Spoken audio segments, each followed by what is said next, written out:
Bom, alunos, bom dia. Nas aulas passadas, nós estudamos sobre a Grécia Antiga. Nós vimos toda a cultura da Grécia, vimos o contato com outros povos, né? E também, apesar dessa autonomia política e econômica, né?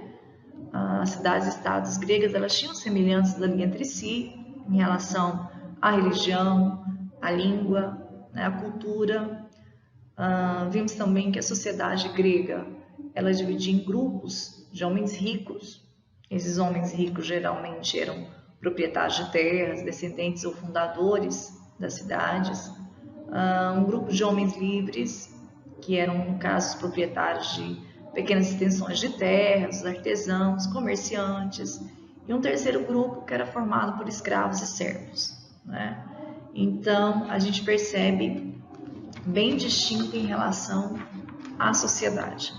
No caso das mulheres, né, as mulheres, no geral, elas não tinham direitos políticos, elas passavam a vida toda sob a tutela de um homem da família, né, primeiramente o pai, depois o marido, na falta dos dois, outro parente próximo.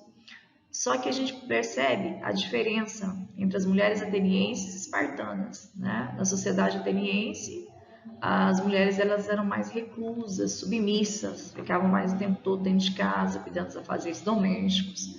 Já em Esparta, as mulheres viviam em torno de uma forma um pouco diferente, né? Por exemplo, nessa cidade-estado, como que tinha que formar, o ideal era formar bons soldados, né? O exército. As mulheres seriam genitoras, né? Que daria à luz desses futuros soldados. Elas também recebiam uma preparação física, né? Porque eles achavam que mulheres saudáveis geram filhos saudáveis, né? E como a maior parte do tempo os homens espartanos ficavam ausentes em guerras, né? Aí ela assumia os cuidados da casa, da criação dos filhos, até que eles completassem 7 anos. Porque a partir dessa idade, os meninos com 7 anos já ingressavam no treinamento militar e ficava ali sob a tutela do exército, né? Do Estado espartano, no caso. A religião deles, eles eram politeístas, né?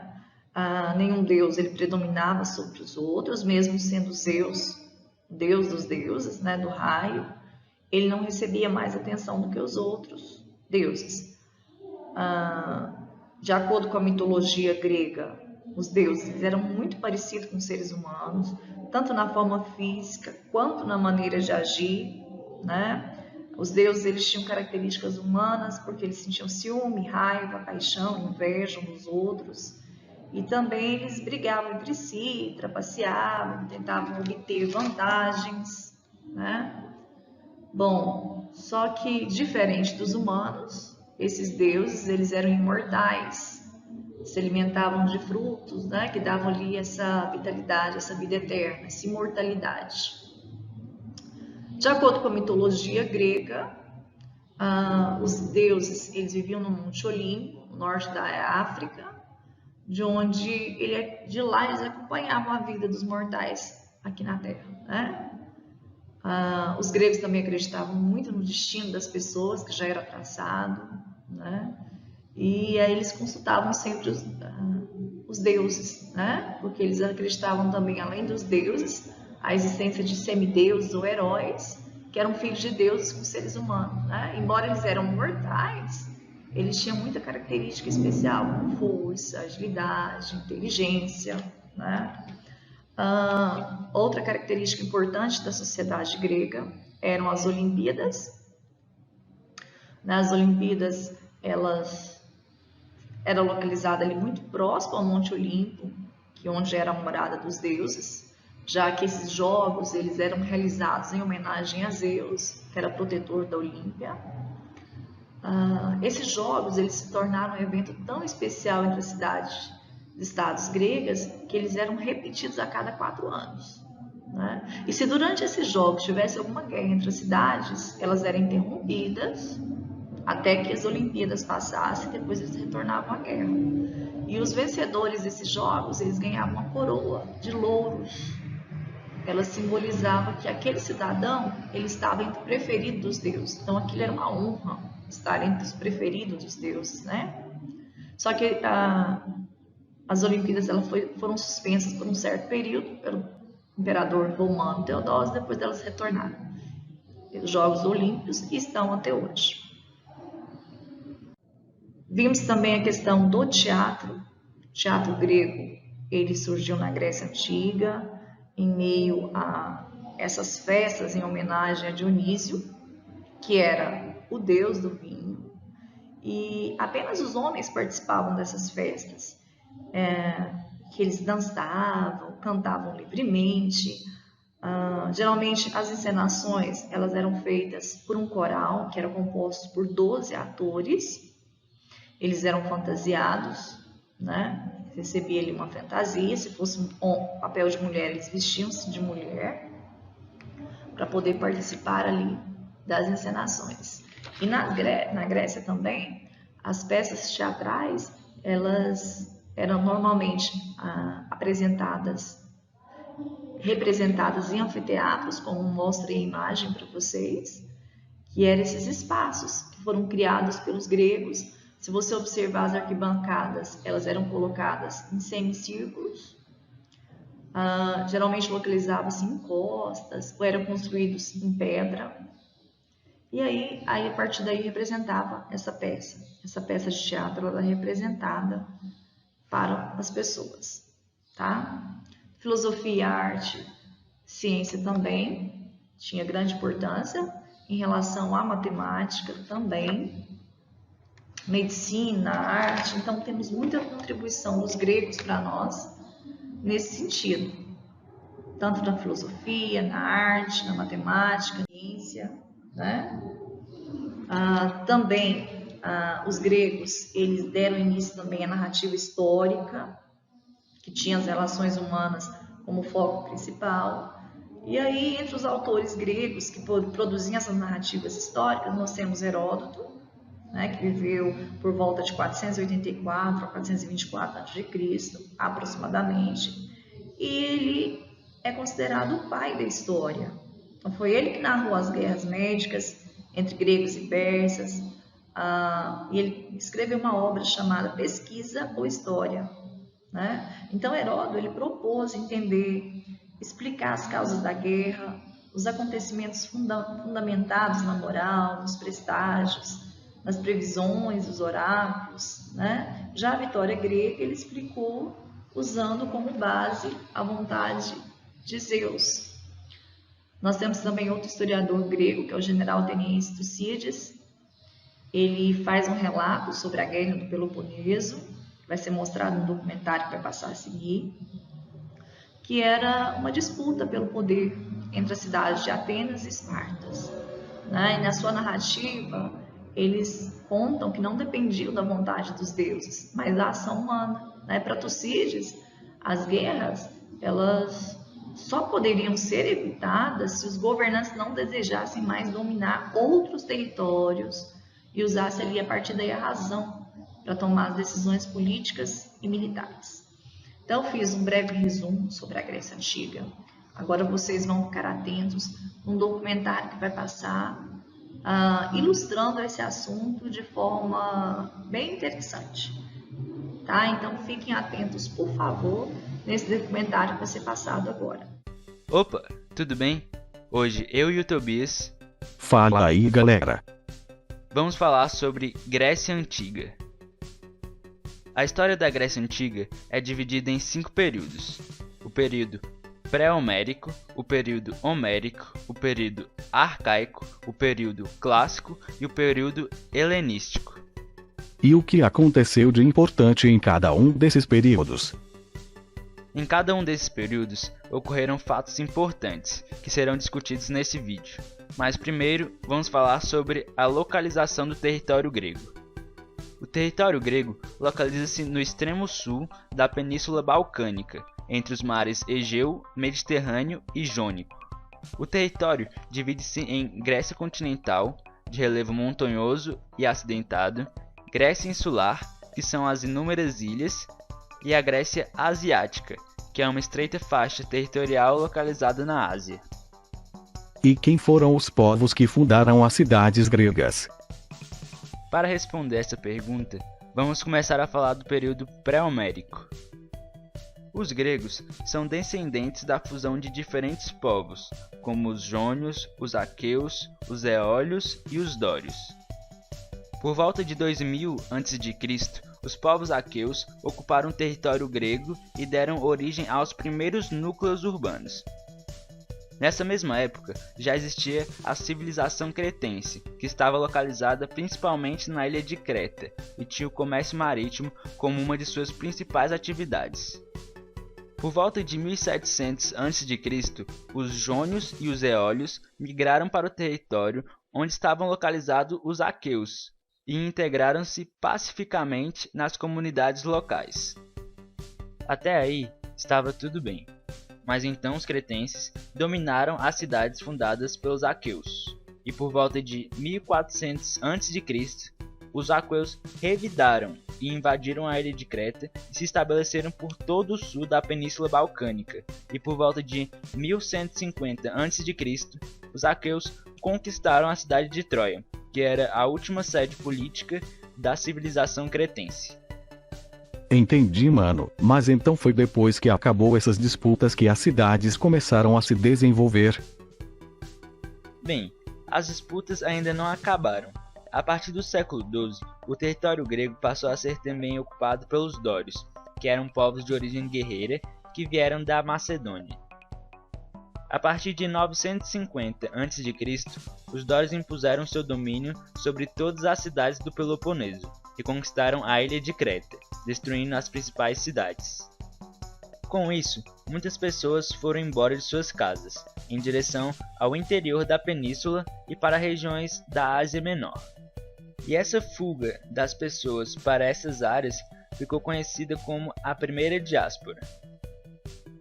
E o que aconteceu com as pessoas que continuaram nas cidades? Agora inicia-se o período homérico. É importante destacar que a compreensão desse período deve-se à análise das obras Ilíada e Odisseia, do poeta Homero, que conta os relatos das guerras e do cotidiano da população grega nesse período. Agora, respondendo sua pergunta, as famílias que continuaram nas cidades formaram os genos, que eram comunidades formadas por um grupo numeroso de famílias descendentes de um ancestral comum. O líder de cada geno era o pater, que tinha funções religiosas, administrativas e judiciárias, e tudo que era produzido nos genos era de uso coletivo. Mas houve um período em que os recursos não eram mais tão bem divididos, causando uma desigualdade entre os membros dos genos. Esses membros menos favorecidos passaram então a abandonar os genos e buscarem recursos em outras áreas, o que ficou conhecido como a segunda diáspora. E depois que essas pessoas saíram, o que aconteceu com os genos? Agora inicia-se o período arcaico. Após a desestruturação dos genos, o poder do pater foi dividido entre os parentes mais próximos, os eupátridas, que passaram a constituir a aristocracia grega. Buscando uma defesa mútua, os grupos aristocráticos se reuniram, formando as frátrias, que posteriormente se uniram com outras frátrias e formaram as tribos. Para consolidar a defesa militar, essas tribos construíram nos terrenos mais elevados a Acrópole, que era a sede do poder político da comunidade. Nos terrenos em volta da Acrópole, a comunidade urbana foi crescendo, surgindo as primeiras cidades-estado da Grécia Antiga, também conhecidas como polis. E quais foram as principais polis gregas? Eu irei destacar duas, Atenas e Esparta. A polis de Atenas teve no início um regime monárquico, em que o rei se subordinava a um conselho de nobres. Depois do regime monárquico foi substituído por um regime oligárquico, em que o governo era dirigido pelos representantes das famílias mais ricas de Atenas. Depois do regime oligárquico, houve um período de tirania, que foram governos tomados pela força e exercidos de forma individual. Quando acabou a tirania, começou o regime democrático. No regime democrático, as reformas de Clístenes garantiram os direitos políticos a todos os cidadãos atenienses, lembrando que apenas 10% da população eram de fato considerados cidadãos. Houve também uma redivisão no território em unidades políticas denominadas demos, em que cada uma era representada na Nova Bulé, que era um conselho de 500 membros que eram responsáveis pela elaboração de projetos de leis. Junto com a Bulé, foi criada a Eclésia, que era uma assembleia popular que tinha a função de aprovar ou não os projetos de leis encaminhados pela Bulé, além de eleger 10 estrategos que eram responsáveis por executar as leis. Além da Bulé e da Eclésia, foi criado o Eliais, uma espécie de tribunal de justiça em que cidadãos escolhidos por sorteio julgavam conflitos, crimes e impasses. A população em Atenas era constituída por 400 mil habitantes, no qual 40 mil eram considerados cidadãos, 100 mil eram estrangeiros, conhecidos como metecos, 200 mil eram considerados escravos e os outros 60 mil eram mulheres e crianças. E na polis de Esparta, como funcionava a organização? Esparta foi uma cidade fundada pelos dórios e era regida por um governo oligárquico no formato de diarquia, no qual 2 reis estavam no poder. A diarquia espartana era regulada por 3 órgãos diferentes: a Gerúsia, que era um conselho de aristocratas com mais de 60 anos e eram responsáveis pela elaboração de leis. Era regulado também pela Ápela, que era uma assembleia de aristocratas com mais de 30 anos e eram responsáveis por aprovar ou não as decisões da Gerúsia. E o outro órgão era o Eforado, que era um órgão constituído de 5 magistrados que eram encarregados de vigiar os reis, fiscalizar a vida pública dos cidadãos e julgar processos civis. A população de Esparta era constituída por cerca de 239 mil habitantes. Os espartanos, ou esparciatas, eram a aristocracia espartana, se dedicavam principalmente a atividades militares e eram os únicos considerados cidadãos. A classe social abaixo deles eram os periecos, que eram comerciantes e artesãos. Eles eram livres, mas não possuíam direitos políticos e eram submetidos à autoridade dos espartanos. Na base da sociedade estavam os ilotas, que eram os servos do Estado. Eram em sua maioria camponeses sem direitos políticos e eram oprimidos pelos espartanos. Então o período arcaico foi basicamente o período em que surgiu as primeiras grandes cidades gregas. E o que aconteceu no período clássico? O período clássico foi marcado por guerras, pela consolidação da democracia ateniense e por várias realizações artísticas e culturais. O primeiro acontecimento importante desse período foram as Guerras Médicas, que foram batalhas entre gregos e persas, em que os gregos saíram vencedores. Outro ponto importante foi a criação da Confederação de Delos, que era uma aliança entre cidades de uma região da Grécia chamada Ática, e era comandada por Atenas. Por meio dessa confederação, Atenas firmou sua hegemonia econômica e cultural sobre o território grego. Durante o governo de Péricles em Atenas, a democracia se aperfeiçoou. Os cargos públicos passaram a ser remunerados e foram inauguradas várias obras públicas. O governo de Péricles também foi marcado por um notável progresso no campo artístico e literário.